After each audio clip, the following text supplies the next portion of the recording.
Houston Texans, Houston Rockets, Houston Dynamo, Houston everything, Houston born and raised, H-Town ran with Space Cadet Sports.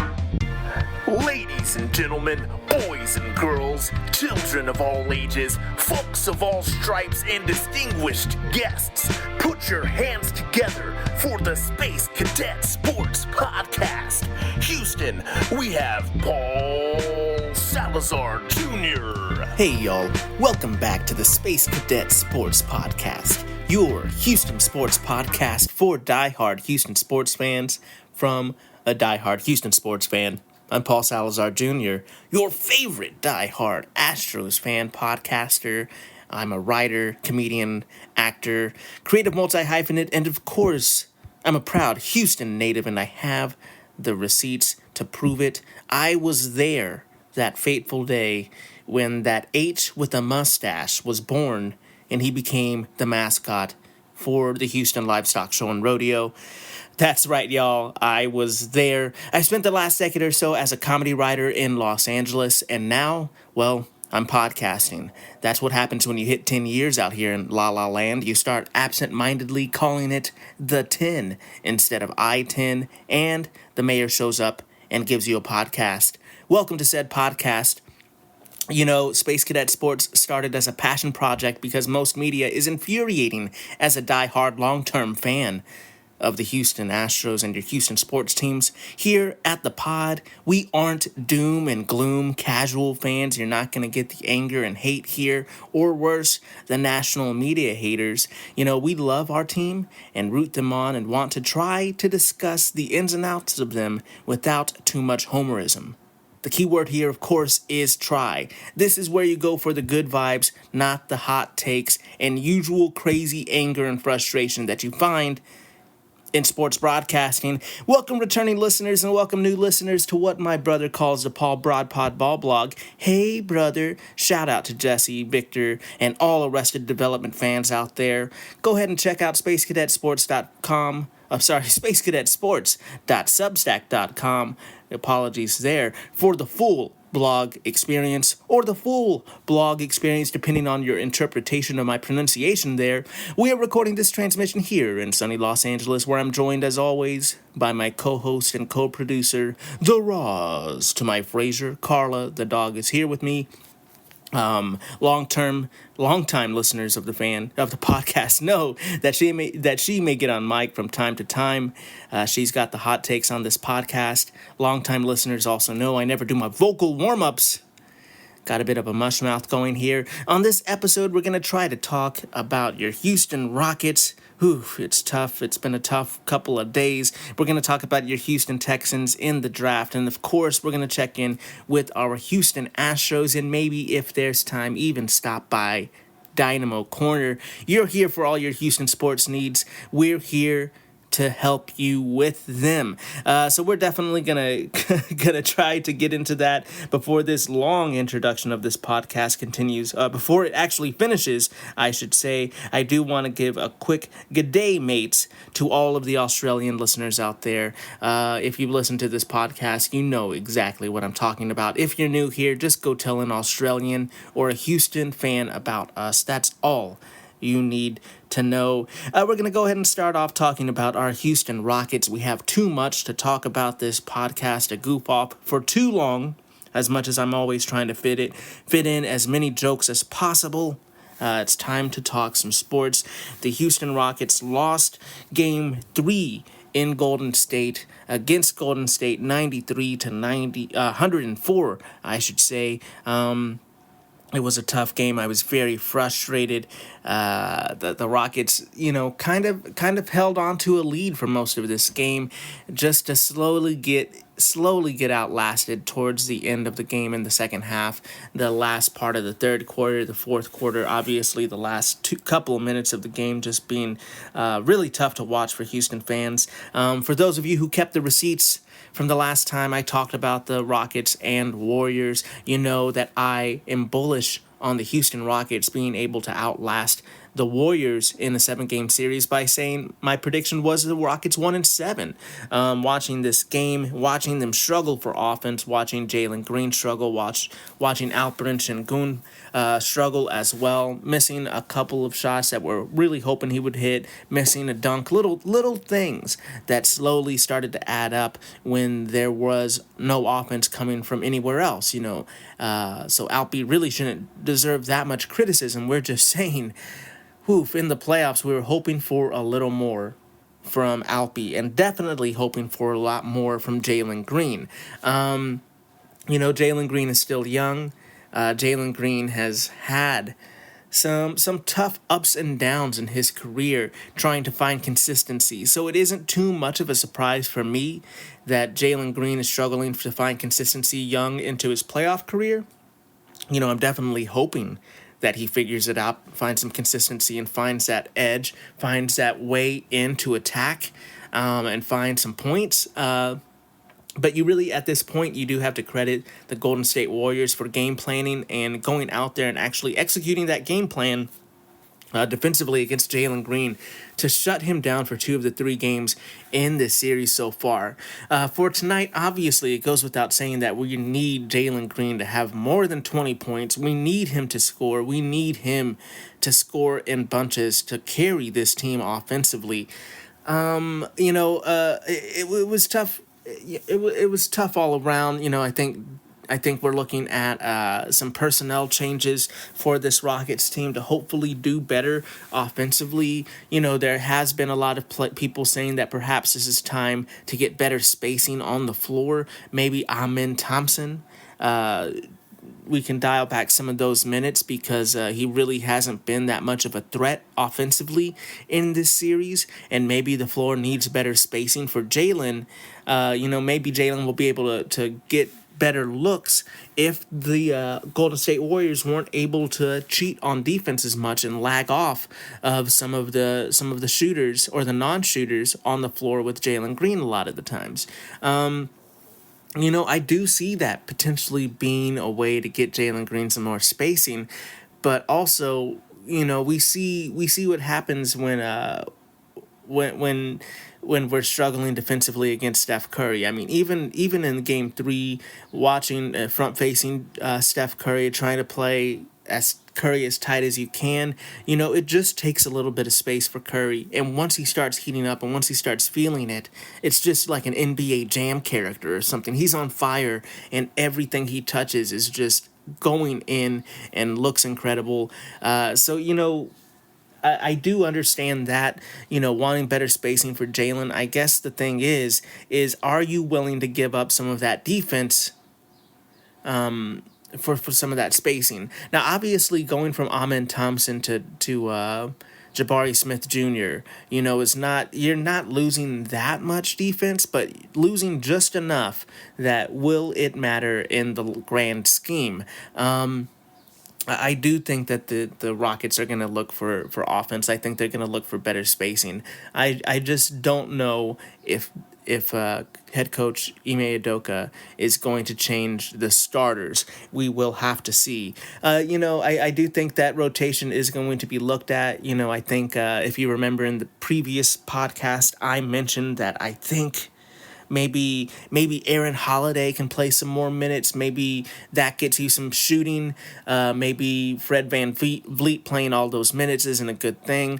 And, to his credit, Fred VanVleet in Game 3 really did show up. He carried the offense early. He really was a facilitator for the offense that it desperately needed, at least in the first half of the game.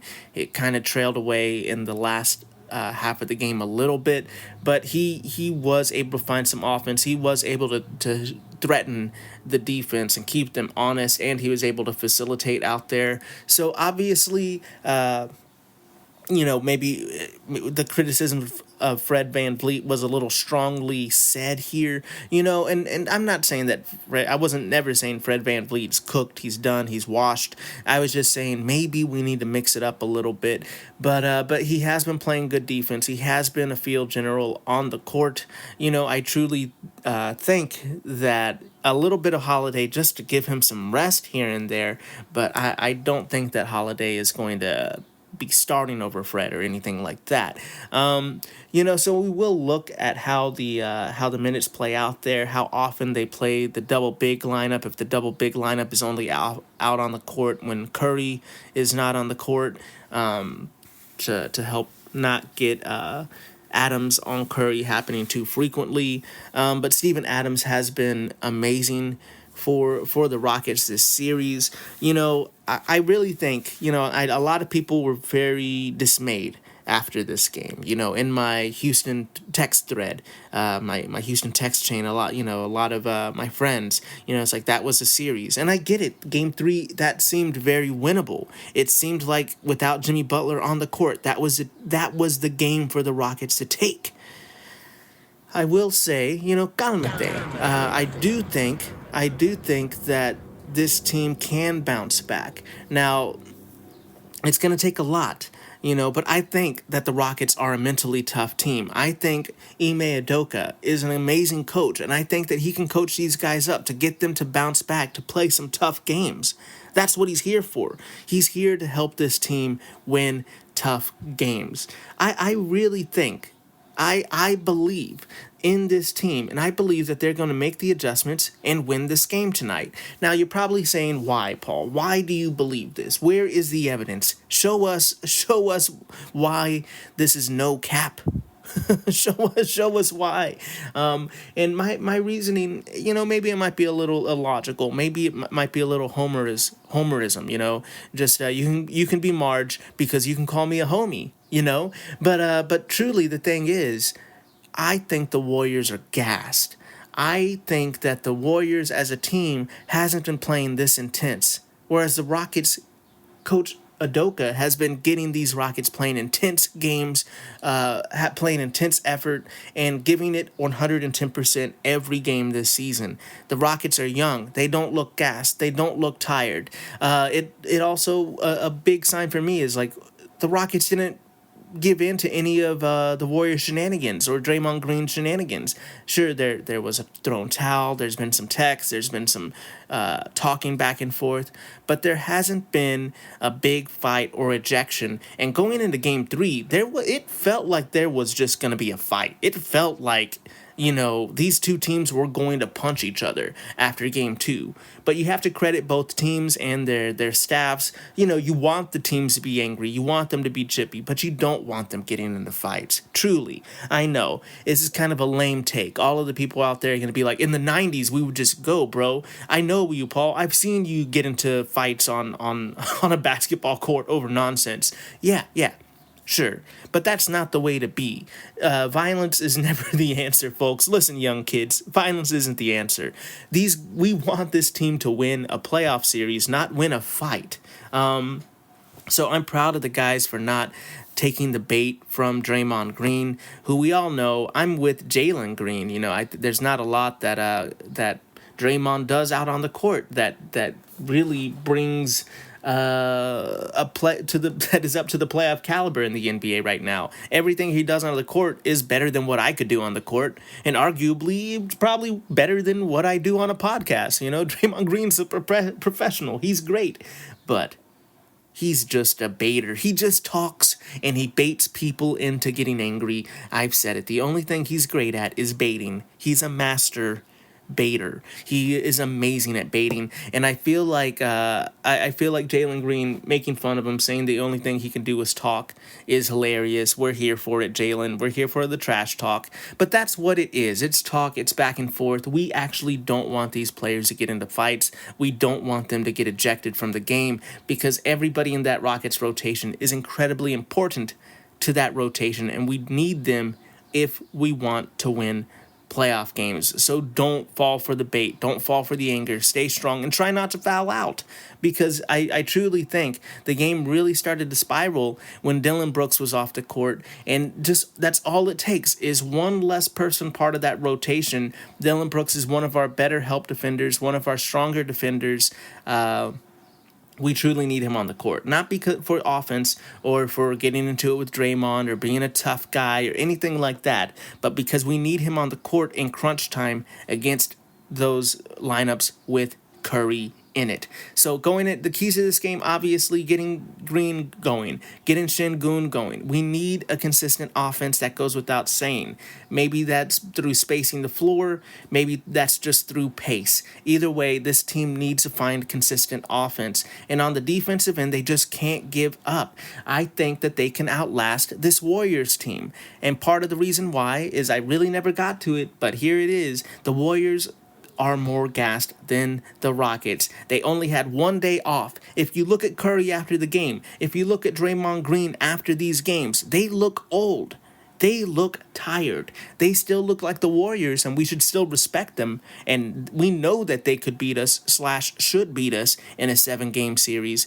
But if we could sneakily take these games away from these guys and get them absolutely exhausted, they're going to be out there with an exhausted Steph Curry, with an exhausted Draymond Green, and with a hurt Jimmy Butler. If the Rockets can play intensely and get those guys, force Kerr's hand to make him play Curry, Green, and Butler the whole game, so in crunch time, they're playing deflated. They're playing tired. And hopefully the Rockets have been consistent enough to be able to score points and get a good momentum with their offense and have that good pace lead them to victory.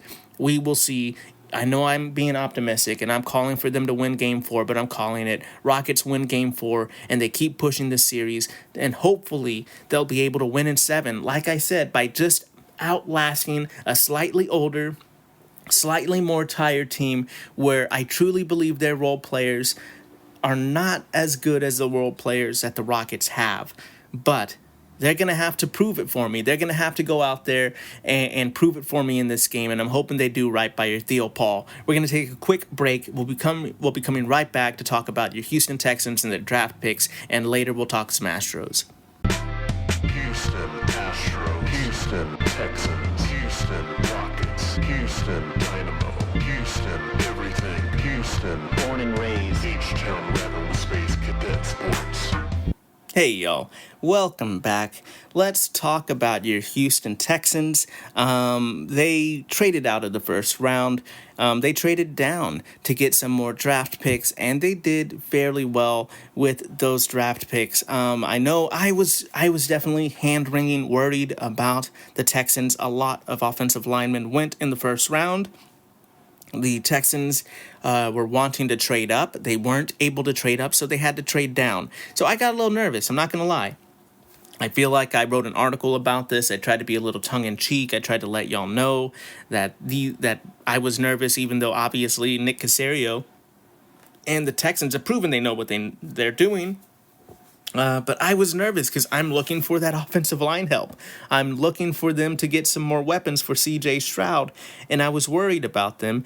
Sometimes they'll be like, our guy wasn't there, so we traded away, or this was just part of the plan altogether. And sometimes they're saying that, and they're missing on their guy. So obviously, I was just a little nervous, hoping that the team truly didn't miss out on the offensive lineman that they wanted, and that they were still able to get an offensive lineman. And I did get worried because in round 2, pick 34, their first pick went with the receiver. They went with Jaden Higgins, big body receiver, red zone threat from Iowa State.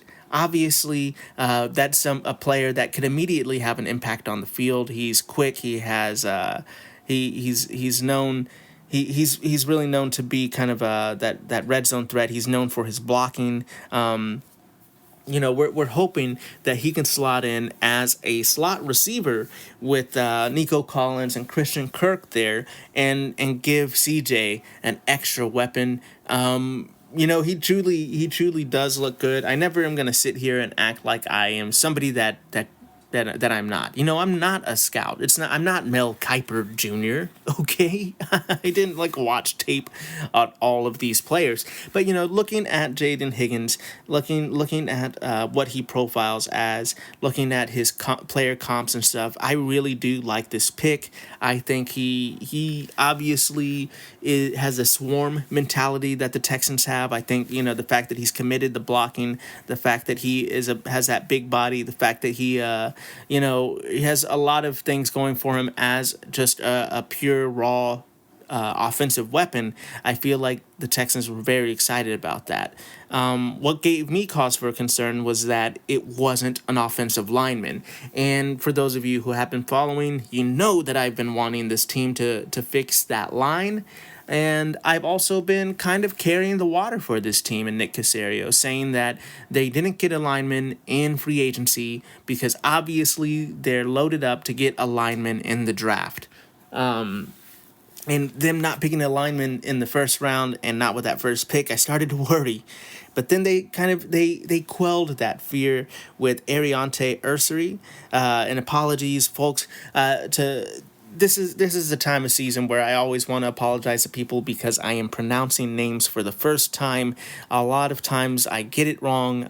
This is not a strength of mine, and I know that I do comedy. I know that I do subtle comedy and dry comedy stuff. A lot of jokes that are intentionally go over people's heads or just trying to be so subtle that people are wondering, is that a joke? Is that not a joke? I'm never trying to make fun of somebody's name or anything like that. So if I do get it wrong, show me a little grace. Please let me know how to say it correctly, and I will try to remedy that. I don't know what's wrong with my brain. Sometimes I don't read things off the paper correctly, but I'm never trying to be cruel, is what I'm trying to say. So if I'm getting these names wrong, if I'm getting them wrong comedically, please just let me kindly know, and I'll try to fix that. But Ariante Ursary is a big dude. Let's see here. I'm trying to get that in my stuff. He's 6'6", 331. He's Big Ten's Offensive Lineman of the Year in 2024. He has a lot of starting experience with the Golden Gophers. He started the final 38 games of his career at left tackle, and he was a team captain for the Golden Gophers there. This guy looks like he has great footwork. He looks like he can make an immediate impact on the line. Truly, I don't know well enough if he has the chops to completely start taking over a tackle position for the Houston Texans as soon as next season. But it definitely looks like, with the talent we have on roster, with how his tape looks, I do think that he can make a case to be starting a lot of reps, if nothing else. Maybe not a starting position, but he can spell in there, I feel like, to help out the offensive line immediately this season.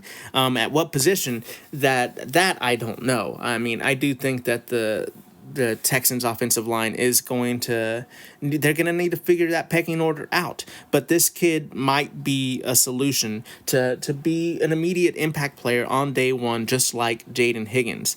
In the third round, the Houston Texans went with Jalen Noel from another ISU wide receiver. Now with Higgins, he's more of the big body guy.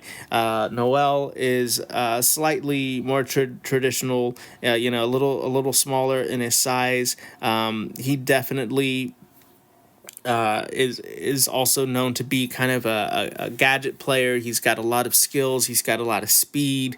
He's also known for his blocking as well. That maybe he doesn't have the big body as Jaden Higgins, but this kid definitely is committed to blocking, which is a thing that you want to see. It's fun to see that these teammates are back together on the Texans. Carla's coming into the studio to see what I'm so excited about. We are excited about these receivers. And yeah, another guy that can go in there and potentially have an immediate impact, not just because he could be a good slot receiver, but he could also be a special teams returner. I do think that these weapons that they got with their first 3 picks of the draft, you're really excited to see what they'll do. Their 4th pick, their other 3rd round pick 97. They got a cornerback from USC, Jalen Smith. That's right, another Jalen. Where this guy does look like a great player. I'm not sure about his fit, though, because right now we just re-signed Jalen Petrie, who is our kind of nickel corner now. We have so many defensive backs. having another defensive back, I mean, look, we'll take it. I'm not saying, like, the Texans need strong defensive backs that can play great coverage to give the front seven some time to create pressure, and we need good cornerbacks. We need good defensive backs. But I did figure, maybe this was like, D'Amico and Nick Caserio was saying, we're going with the best player. Maybe the best player was just Jalen at that time, and that's who they went with. They went with another USC player in the 4th round with Woody Marks. Woody Marks is running back. Potentially some running back depth there in the 6th round. We jumped ahead to the 6th round here. That's when the Texans' next pick was. We picked another Jalen Reed, a safety from Penn State, in the 6th round. Also in the 6th, we had a couple more picks. We went with Graham Mertz, quarterback from Florida, in the 6th with the 197th pick, and Keontae Hamilton, a defensive tackle from Rutgers, with the 224th pick. And the last pick for the Texans was a tight end in the 7th round with the 255th pick. The Texans went with tight end Luke Lachey. I can't see there. That wasn't even supposed to be a joke. I'm just saying Lick instead of Luke. I don't know what's wrong with my reading, folks. Obviously, I have an issue. I'm not gonna sit here and be a martyr. I'm just saying I'm not trying to do it for a comedic effect. Say these grown men's name wrong. I don't want them knocking on my door, saying, "So you think my name is Lick, huh?" No, Mr. Lachey. Luke Lachey, tight end from Iowa, was the last pick for the Texans, rounding out your draft class. Obviously, we are all very excited about those first 3 picks and the immediate impact that they can have with the team. We want to see what these other rookies can do and what they will bring for the team. But for the team's cap flexibility, for their future, and for their future plans, we're excited about them. For more immediate plans for next season for the Texans, making it to a nice playoff run, we're going to need those top 3 picks to really bring something. With that being said, we're going to take a quick break. We'll be right back with some Astros talk right after this. Houston Astros, Houston Texans, Houston Rockets, Houston Dynamo, Houston everything, Houston, born and raised, H-Town Rebel Space Cadet Sports. Welcome back, folks. We're here to round out this conversation, this podcast today, to talk about your Houston Astros unfortunately dropping a series against the Kansas City Royals, losing the first 2 games while getting shut out, and their offense just looking dreadful, while their pitchers are holding it down and having pretty solid performances. If not, they might not be great performances all the time, but they're going out there and competing, and they're giving you solid performances, and the Astros just haven't been able to do much with their offense to support them. Luckily for us as Astros fans and for the Astros playing, they did get some offense going in their last game against the Royals, winning that game. My goodness, I don't have it up, folks. I do apologize. Winning that game 7-3 against the Royals. That one. That it was good to see some offense going. It was hilarious that it all came in one game, but we'll take it. This game had a Yordan Alvarez home run, his 3rd of the year. It also had a Yainer Diaz home run, his 2nd of the year. We had 3 RBIs from Jeremy Pena. We had a great game from Chas McCormick and his mustache. A new meme dropped, by the way. If you don't have that Chas McCormick mustache meme, definitely let us know. Christian Walker had a bit of a tough day still. Just really having 2 strikeouts with runners in scoring position, just really continuing to struggle at the plate. That was tough to watch. While it was good to see Alvarez and Yainer Diaz kind of have some flashes, have a moment here in this game, it was tough to see Walker continue to struggle. We also had a Zach DeZenzo in left going 1 for 4. Zach DeZenzo continues to hit well, but not really finding a lot of slugging quite yet, which is what he's there for right now. We're hoping for some big hits from the young man, but he is hitting. This team just, once again, we're looking for answers for slugging anywhere we can get it. I think while the Astros offense was sputtering just for hits and runs in the first couple of games, the Astros this season have definitely been struggling for slugging. They've been struggling with hits with runners in scoring position. And this season I've talked a lot about the heart of the lineup. Don't worry, it's still April. I'm not saying bust out the panic meter. We're doing a lot better than the Astros or have been doing in the past in April. I'm not saying sound the alarm. I think this team, once again, I still say that this team can be a 90-win team. This team can run away with the AL West. This team's offense is better than you think. However, they're not helping me prove that point because the heart of the offense, the heart of the lineup has really been struggling to bring runs in. We're looking at Yander Diaz. We're looking at Christian Walker. We're looking, sadly, at Yordan Alvarez. And with Yordan's Yordan. He's going to figure it out. He doesn't have the protection he used to have. I don't think that's completely it. I think sometimes he can be a little bit of a slower hitter. I feel like the Astros lineup has been a lot more patient, that they've been preaching patience this season. Last season, it seems like they were swinging at everything. There wasn't a lot of long at-bats. This season, there's been a lot of long at-bats, but there hasn't been exactly the results we want with runners in scoring position, which has been infuriating. However, I don't think Yordan is somebody we need to worry about. He's going to figure it out. All the other teams are just grateful that Yordan hasn't figured it out yet. They're still walking Yordan in situations. Yordan is still Yordan Alvarez. We just hope that he figures out what he's going through, makes that adjustment sooner than later. And with Christian Walker, I think sometimes this is just what happens. This is not the case, as some people may say, that, when players get a big contract, they just stop playing. That isn't this. I think that's such BS. It really is. I don't think there's a lot of people that don't have pride in work that they do when it gets televised every day. I think it is a very heady thing to play baseball that most people would never understand. And I don't think I quite get it. I didn't get to play and compete baseball at the highest levels. I only got to play and compete at smaller levels. So I don't get it, but I do think that people that constantly say players get paid and don't try, that's what they would do. That's what they think they would do in the situation, but I don't think that's what they would actually do in the situation because they get paid at their job and they generally try. I think that this isn't an effort thing for most players. It isn't an effort thing for Walker. I think it's a thing where he got paid a lot of money and wants to do a good job. Kind of just like Josh Hader said, last season there was some lumps that he took because it was tough. He signed a big contract. He started struggling. Then you start spiraling about you're struggling and you're getting paid all this money and you want to do good. You want to have a good first step with your new team and it isn't happening, and that's a struggle.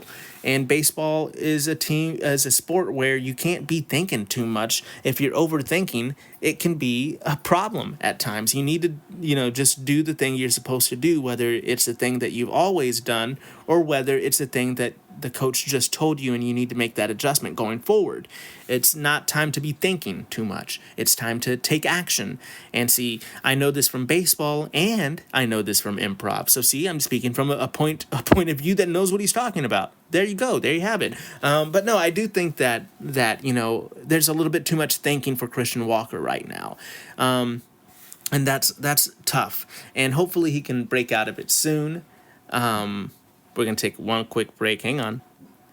Sorry about that. Carla had to bark about a delivery. And that, honestly, that went for a while. But something that we're hoping doesn't go for a while is Christian Walker's slump. They're moving him around the lineup. And Carla's still going there. They're moving him around the lineup, not letting him have as many cleanup situations when he's struggling with runners in scoring position, possibly putting that pressure on himself to execute for the team, to protect Yordan. They're hopefully moving him around, giving him a day off here to hopefully reset Walker. I think he's going to figure it out, but his road to getting back to Christian Walker, it seems like it's a little longer than Yordan Alvarez here. Hopefully he'll start turning around and finding that momentum and confidence soon. And with Yainer Diaz, I mean, we just need to see more patience and discipline from him. It's good to see him run into a home run. We need that confidence. But with Yainer Diaz, we're that's the guy that we've said we're the most worried about, and that not in a way that like he's gonna fall off and not have a starting position and be off this team or anything, but we really need him to execute offensively minimally, because he's an everyday catcher, and we're gonna need some better defense from him at times. There was a time during the series it was really good to see Wesneski and Victor Caratini actually catch a runner stealing. The Astros have been letting people run all over the base pads. Everybody in the Major League Baseball knows that you just run on the Astros nowadays. So we're gonna need them to figure that out defensively, and hopefully they can figure that out with Yainer and get him to kind of hold down the catching position a little better than he has this season, because this season has been pretty rough to start off. To talk about some positives for Houston, obviously, we're looking at their pitching has been incredible. And Lance McCullers Jr., that's right, you're hearing that correctly. Lance McCullers Jr. actually has a path to start for the Houston Astros very soon.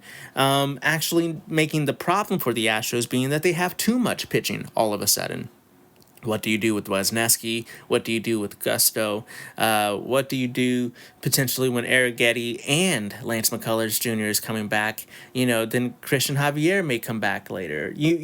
What do you do with all this pitching that you have all of a sudden? Well, you find a way to use it. Obviously, we have Forrest Whitley came up and then he got injured. Sadly, a story that we all know too well, especially sadly for Forrest Whitley there. I'm sure that's very frustrating. We're rooting for him and hoping he can figure it out, but it's tough when a player has this many injuries and just seems to never quite get that momentum he needs to make the team.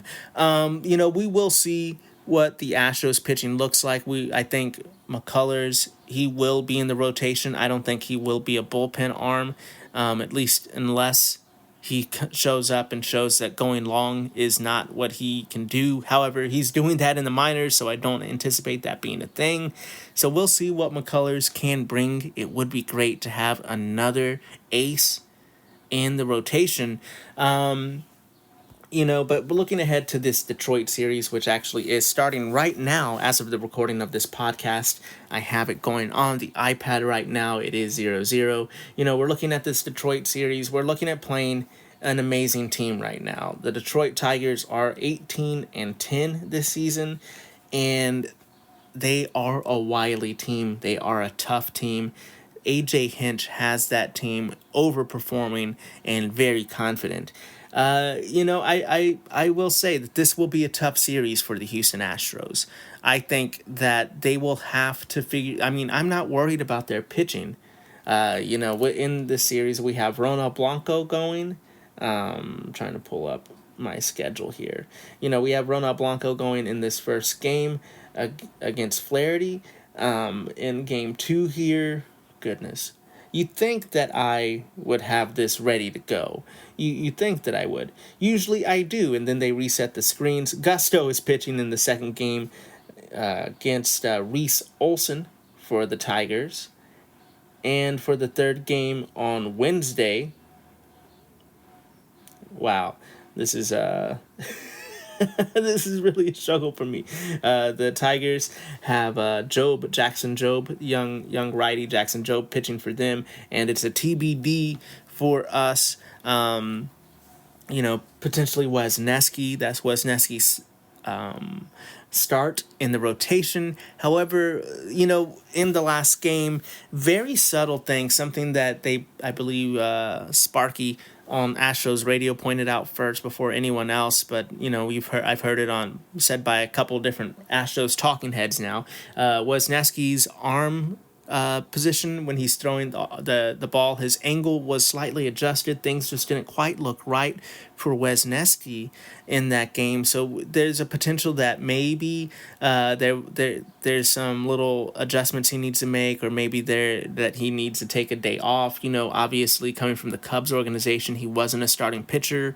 Maybe he just needs a little rest. He was getting tired and missing on that angle, kind of having a little weariness hit him. I'm not sure if that's what's happening, or if they're calling up McCullers. I really don't know. It's all speculation for me, but that's potentially Wisniewski's start. Those are the bottom of the rotation guys against a really strong Detroit team, against a team that is really going to throw everything they have at us, because that's how they play, and against an offense that just really has struggled to find it, has struggled to find slugging, has struggled to find executing hits in the big moment, in the crunch moment. I really think that this could be a tough series for the Astros. However, I think that their pitching is fantastic, and I'm going to say they're winning this series 2-1. I think they should have won the series against the Royals 2-1. They just didn't have that one hit in one of those two games. It's infuriating. And like I said, I'm betting on Walker. I'm betting on Alvarez. I don't think these guys are going to have this season all season long. So I'm betting that they'll figure it out, and I'm betting that they'll do it in these big moments against Detroit, against the team that they feel like they need to show up against, because they got beat by them in the playoffs. At least that's what I'm hoping for. Let me know what you think, folks. Let me know if you think I'm just being a little optimistic. And before we go, I just want to stop by Dynamo Corner real quickly. The Houston Dynamo beat Austin FC 2-0, getting their second win of the season. Good for the Dynamo. I needed it. On that day, the Astros lost, the Rockets lost. It was an awful day. I was just sitting on my couch, sad, just wondering what to do. So I saw on my phone, got that Dynamo notification, and was like, well, at least I'll get to see the Dynamo recap later tonight and be happy. And with that being said, that's going to do it for this transmission, Space Cadets. Thank you for listening to this podcast. Please like, rate, review, subscribe, share, bop it, kick it, skip it, hit all of those buttons for us. We are a small podcast, and we only go as far as our listenership takes us. So please throw us some support by giving us a nice 5-star rating, or share this with a Houston fan or an Australian in your life. Thank you so much. Please check out the Substack at spacecadetsports.substack.com, where you can get most of this content for free. I don't like putting things behind a paywall very frequently. I like sharing my opinions and takes with y'all. I like sharing with the Houston fan group. So please support your boy. Check out that Substack. It is a free subscription to get most of this content, and if you do want to subscribe, help us pay the bills around here, I would appreciate you checking out Premium. If you want to let me know what you think, if you agree with all of this optimism I'm going with here, or if you disagree and you think I'm looking at this through Houston shaded glasses, let me know what you think. Reach out on social media at spacecadetsports.bsky.social on Blue Sky, or at Space Cadet Sports on Instagram and Threads. Let us know your take, or if you really have to let me know what you think, you can leave me a voicemail on SpeakPipe, and if it isn't too crazy or profane, it may even make the podcast. That's speakpipe.com/spacecadetsports, where you can record a message, let me know your take, and I will definitely respond to it, at least directly, if not on the podcast. And if you're like me, you're a weirdo, you like weird jokes and silly things, you can find me on social media making jokes, memes, art, podcasts, and much, much more at Paul Salazar Jr. .bsky.social, at Paul Salazar Jr. on all social media platforms, or you can find me on our website, paulsalazarjr.net, because I'm nothing but net, where you can find my Substack, all of my other nonsense, including hats and merch. If you don't want to support the podcast with Premium because you don't like that, that's fine. You can rep H-Town and support me by getting a Houston hat. Get some merch and support the both of us. Thanks for listening. Remember to be the best that you can be. Keep your head up, kid. And as always, vamos Houston.